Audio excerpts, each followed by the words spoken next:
Hello everyone, welcome to Vidyashram Online.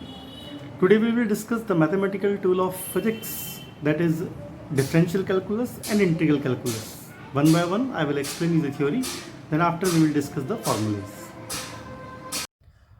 Okay, look at the board. There are two parts of calculus we will discuss, that is differential calculus, mean of that is slope of curve, and integral calculus, that is continuous add.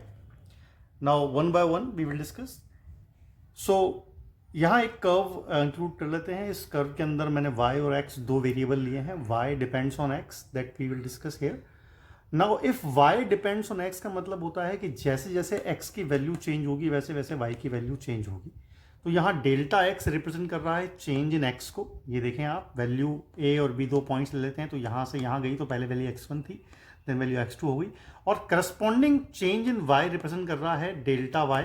कैसे? क्योंकि जब value x1 थी तो उस वक्त y की value y1 थी. Similar जब वैल्यू x2 हो गई x की तो y की वैल्यू चेंज होके हो गई y2. तो यहाँ से यहाँ a से b इस पॉइंट में जाने में हमें जो चेंज इन x देखना पड़ा वो रहा डेल्टा x. एंड इस डेल्टा x के होने पर चेंज इन y रहा डेल्टा y. नाउ अलग अलग डिफाइन करें तो delta x is the change in x and delta y is the change in y. But I would like to discuss the change in x with respect to y और change in y with respect to x. तो जब change in y with respect to x देखते हैं तो उसे delta y upon delta x कहते हैं. यहां हम दोनों के चेंज होने की रेट को डिस्कस करते हैं. तो यहां डिस्कस किया हुआ है कि डेल्टा y पर यूनिट डेल्टा x कैसे चेंज हुआ, तो उसे इंक्लूड किया गया है कि change in y with respect to change in x delta y upon delta x. Mathematically इसकी value y2 minus y1 upon x2 minus x1 होगी. लेकिन अगर ये डेल्टा x बहुत छोटा हो जाए, ये जो टर्म है यहाँ, ये वाली टर्म को अपन इन दोनों को रिड्यूस कर दें, बहुत छोटा कर दें कि ये लगभग एक ही पॉइंट बन जाए जैसे कि यहाँ बन गया है, तो उस केस में ये delta y upon delta x से एक लिमिट इंक्लूड किया सकती है. Delta x tends to zero. Tends to का साइन बताता है कि जीरो होने ही वाला है, जीरो हुआ नहीं है, होने ही वाला है, इतना छोटा हो गया है. तो इस डेल साइन को हम डी साइन से रिप्लेस कर देते हैं और ये जो टर्म आ जाती है इसे बोलते हैं भाई डिफरेंशियल. ये जो अपन ने डिफरेंशियल डिस्कस किया था ये यही इसको लिखने का मेथड होता है. यहाँ D upon D x is a symbol. ये सिंबल है, ये बता रहा है कि y का डिफरेंशियल करना है किसके रिस्पेक्ट में. नीचे x लिखा हुआ है तो x के रिस्पेक्ट में. ये d अपॉन डी इसका सिंबल हो गया. और इसका मीनिंग क्या हुआ, अगर यहाँ इस ग्राफ को देखें, दो पॉइंट थे a और b, मैंने यहाँ ये दो पॉइंट इंक्लूड कर दिए a और b.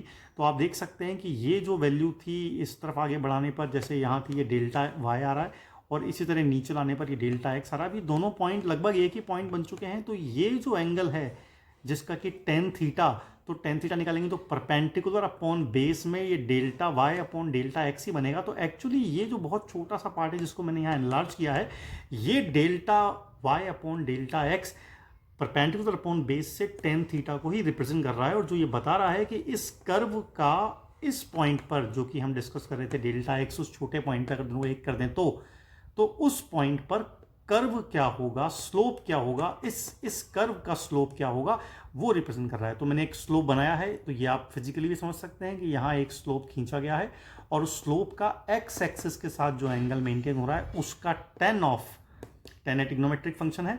तो टेन थीटा जो होता है यही होता है D Y upon D X या डिफरेंशियल.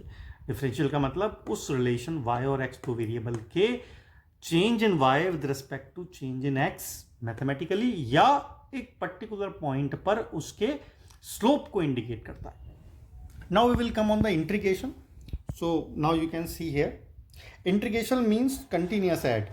नाउ इसका मतलब जैसे वहां वो स्लोप था, इसका मतलब होता है एरिया ऑफ कर्व. अब एरिया निकालो, जैसे अपने ये एक कर्व यहाँ ज्यूम कर लिया है, इसमें अपन ने y और x का वेरिएशन देखा है. इसका एरिया पूरे का निकालना है मुझे, ये बीच वाले पार्ट का. तो मैं क्या करता हूँ, एक छोटी सी स्ट्रिप बना देता हूँ उसमें. ये स्ट्रिप dx की विड्थ हो गई और लेंथ इसकी जो है वो हम y एज्यूम कर लेते हैं. ये स्ट्रिप के ये दोनों पॉइंट जो अलग अलग बनाए हैं आपको दिखाने के लिए, ये इतने पास हैं कि लगभग ये दोनों एक ही पॉइंट है. अगर ये एक ही पॉइंट है तो ये जो शेप बनती है, ये वाली शेप, ये रेक्टेंगल बन सकती है. तो इस एलिमेंट का एरिया अगर मैं फाइंड करूं तो ऑब्वियसली लेंथ इनटू विड्थ के फॉर्मूले से विड्थ लेंथ ये हो जाएगी और विड्थ ये हो जाएगी. तो ये वाई डी एक्स आ रहा है। और अगर ये पूरा एरिया यहाँ से कवर करके ये पूरा एरिया मुझे फाइंड करना हो तो इस एरिया के लिए ऐसे sum of the areas of each element मुझे करना पड़ेगा, ऐसे बहुत सारे एलिमेंट बनाऊँ, सबके एरिया को जोड़ूँ, तो इस प्रोसेस को अपन बोलते हैं इंटीग्रेशन। और ये उसका साइन हो गया, ये है इंटीग्रेशन का साइन। ऐसे आप एक लाइन खींचेंगे नीचे और अपर और हायर लिमिट यहाँ लगाई जाती है कि हम x की, ये भी dx यहाँ पे एक सिंबल है जो कि बता रहा है कि y जिस फंक्शन का हम इंटीग्रेशन कर रहे हैं वो dx x के रेस्पेक्ट में कर रहे हैं, तो x की लिमिट्स हमें यहाँ देनी होती है कि x कहाँ से कहाँ तक ले जाना है। तो x हमें यहाँ से और यहाँ तक ले जाना है, तो ये प्राइमरी लिमिट कहलाती है, सेकेंडरी लिमिट कहलाती है। इसको लिखने का मेथड ये होता है। दो तरीके से इंटीग्रल को सॉल्व कर सकते हैं हम। एक कर सकते हैं डेफिनेट फॉर्मेट में, एक इनडेफिनेट फॉर्मेट में। डेफिनेट का मतलब जिसमें लिमिट लगी हुई है, जैसे कि यहाँ लिखा हुआ था, और इनडेफिनेट का मतलब लिमिट नहीं लगी हो। अगर लिमिट नहीं लगी हुई है, सिर्फ इंटीग्रेशन है, तो जो भी इसका आंसर आएगा उसके साथ हमें एक कांस्टेंट यहाँ ऐड करना होगा। ये कांस्टेंट मैंने ले लिया, ठीक है, ये c एक ऐड कर देंगे अपन। लेकिन अगर लिमिट है तो आप जैसे उसका आंसर आया, चाहे वो g ऑफ x आ रहा है जैसे यहाँ भी आया था, तो उस g ऑफ x पर भी वो लिमिट अप्लाई होगी, x2 और x1। और आप क्या करेंगे, उसकी वैल्यूज उसमें पुट करेंगे, पहले अपर लिमिट फिर माइनस इसमें ही लोअर लिमिट। तो इस तरह से इनिशियल और फाइनल दोनों लिमिट्स आप सॉल्व करके इसका आंसर निकालेंगे। अगर लिमिट दे रखी हो तो वो डेफिनेट इंटीग्रल है, और लिमिट नहीं दी हुई हो तो इनडेफिनेट इंटीग्रल। एक कांस्टेंट साथ में अटैच करके आप इसको छोड़ सकते हैं।